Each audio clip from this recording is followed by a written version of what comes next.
আরে বাপরে, রসুন দিয়ে থার্মোমিটারে এইভাবে জ্বর উঠে আগে? আরে রত্না, তুই কি করছিস? বোন, এইভাবে পরে পরে না ঘুমিয়ে তোর ভাবির কাছে একটু সাহায্য কর। আরে ভাইয়া, আমার তো প্রচন্ড জ্বর এসেছে, এই দেখো। আরে এখানে শুয়ে থেকে জ্বর হয় কি করে? আরে আরে ভাইয়া, কিছুই বুঝতে পারিনি। রানী, রত্নার জ্বর এসেছে, বাড়ি ছেড়ে কোথাও যেও না, আমি কাজ ছেড়ে আসার সময় ওষুধ নিয়ে আসবো। আরে ভাবি, চলো চলো, আমরা তাড়াতাড়ি যাই। আমার বলদ ভাইয়া, আমি তোমায় ভালোবাসি, আগলে রেখেছো তুমি, তাই তোমায় ভালোবাসি।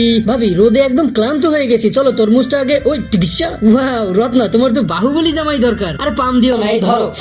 আরে ভাবি, ভর দুপুরে তরমুজ খেতে এত স্বাদ, ধরো একা একা কাজ করতে আর ভালো লাগে না। আরে বাপরে, আমার এমন লাগতেছে কেন? আরে ভাবি ভাবি, তোমার কি হলো? ও মাই গড, এখন কি হবে সেটা দেখার আগে হে আল্লাহ, এই জান্নাতি পাথরটিতে যে লাইক সাবস্ক্রাইব করে দিবে তাকে মরার আগে একবার হলেও মক্কায় হজ করার তৌফিক দান করুন। আরে এই সময় আবার কে? ও রত্না, বোন কিছু লাগবে? আরে ভাইয়া, ভাবি হঠাৎ বড় পাহাড়ের নিচে অসুস্থ হয়ে গেছে, তাড়াতাড়ি আসো। ও খোদা, আরে তাড়াতাড়ি এই গাড়িটা নিয়ে। ওই তো। আরে রত্না, আমাকে বোকা বানাতে বানাতে যেদিন তোরা মহাবিপদে পড়বি সেদিন বুঝবি। আরে বলো, আমার সাথে দৌড়াচ্ছিস কেন? তাড়াতাড়ি ডাক্তার খবর দে। আর পার্ট 2 দেখার জন্য সাবস্ক্রাইব করে দাও।